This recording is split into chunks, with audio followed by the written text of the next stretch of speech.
เอาค่ะเมื่อวันนั้นสอนก่อนยังเนาะตัวกอไก่ตั้งค่ะเนาะกอไก่ค่ะกำเนิดเขาติมาสอนตัวนี้ค่ะคำนี้เป็นจอจานจอจานนั่นน้องนะเป็นตัวจ้าเนาะออกเสียงยักษ์จำจองหันจาจ่าจ้าจ้าจ๋าน้องๆเขาด้วยตัวดิกใต้นะด้วยดิกใต้ดีๆนะดอดาดาดาดาดาแทงกำเนาะ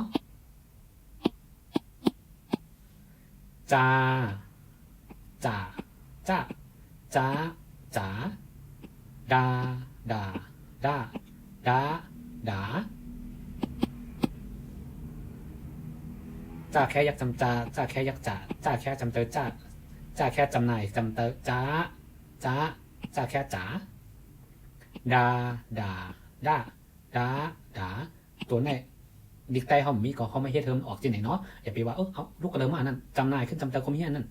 มีข่าวมีใครที่ร้องก้อยนั่นน้องนะเอาคันน้องๆเขาค่ะการที่เขาติดอะไรฝึกดิกไทยเนาะฝึก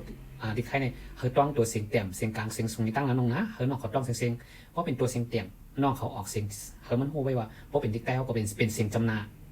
เพราะเป็นตัวเสียงสูงเป็นตัวเสียงเป่าหมายถึงว่ามียักจำนาจำเตอค่ะพวกเขามาเตรียมเตียกกันตั้งดิกไทยนะน้องนะเพราะเป็นตัวเสียงกลางตีออกเสียงยักจำเสียงค่ะเสียงยักจำเหมือนน้องเขาหันเนี่ยจอจานพอมาจออาจาของหันค่ะยักจำจานะดออาดายักจำดาค่ะตัวเสียงกลางมีเกาตัว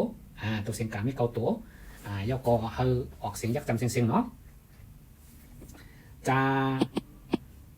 จาจ่าจ้าจ้าจ๋าดาดาดาดาดาจาจออาจาตัวนี้นะจออาจาเนี่ยมันถึงว่าออกเป็นห้องจื้อก็นั่นมานะจื้อไอ้น้องมันห้องมานะเนี่ยมานะมันเดี๋ยวมันห้องครับเป็นคนใจเนาะเพราะเป็นผู้หญิงเป็นผู้หญิงเขาบอกอีน้องนั่นจื้อของว่าเนาะว่าทำอะไรอยู่ลูกว่าจ้าขึ้นบ้านได้คืออย่าดีว่าขึ้นเพื่อนนะขึ้นบ้านได้แล้วนะลูกนะขึ้นบ้านได้แล้วขึ้นบ้านได้แล้วนะบอกว่าจ้าพูดจาเนาะเนาะจาตัวนี้ก็ไรก็หมายว่าจาเนี่ยจ้าจ้านี่ก็ไรที่เต้บอกว่าตัวนี้เป็นวาจาเนี่ยนะน้องวาจานี่เป็นข้อความค่ะจ่าตัวนี้ค่ะเนาะจ่าตัวนี้ที่ป๋องเป็นเหมือนเจังว่าเจ้าหน้าที่เป็นก็เป็นตำรวจค่ะเนาะเขาเรียกว่าจ่าเนาะเจ้าเนี่ยค่ะจ้าเนี่ยจ้าเป็นห้องจื้อก้นของว่าจ้าในก็ไรค่ะที่ป๋องเนาะอันนี้เห็นแล้วอันนี้เห็น3ตัวนี่ค่ะเพราะเป็นห้องเข้ามาย้างเนี่ยนั่นเจอจริงอะไรมั่วค่ะจ้ามาได้แล้วนะจ้าดาค่ะดาตัวนี้ป๋องมาเหลานะน้องนะด่าค่ะด่าตัวนี้ป๋องมาด่าค่ะเป็นเหมือนเมียนร่วมกับด่าค่ะด่าค่ะด่าตัวนี้มิติป๋องค่ะด่ามิติป๋องนะน้องนะ3ตัวนี้นะเอาค่ะเพราะว่าน้องๆเขาก็เราได้แค่คู่เงากับเต๊กๆแค่กังขั้นกว่าซอกเลยในวิดีโอ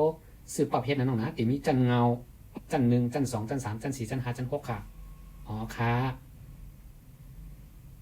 นี่ปันป้ากลุ่มห้องเฮ็ดนะน้องๆเขาเตรียมเลย